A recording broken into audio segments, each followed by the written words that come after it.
aytadi, men bilan falon joyga borib gunoh qilgan. Qo'l aytadi, falonchini urgan, falonchini haqini tortib olgan. Ko'z aytadi, men bilan falon ish qilgan. Quloq aytadi, zinoni, fahshni eshitgan. Og'ziga muhr urib qo'ydi Alloh taolo uni. Shunda ular aytadi, o'zini terilari ziyoniga guvohlik beradi o'zini. Shunda aytadi terilariga, nima uchun bizga qarshi guvohlik berdinglar?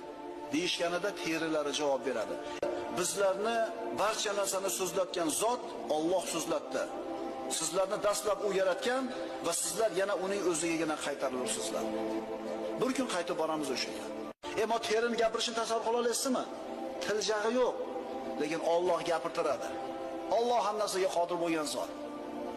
Hech kim ko'rmagan gunohni shu jasadingizdagi a'zolar bilan qilyapsizmi? O'sha oyog'ingiz bilan boryapsizmi zinoga? O'sha qo'lingiz bilan qilyapsizmi zulmni, harom ishni?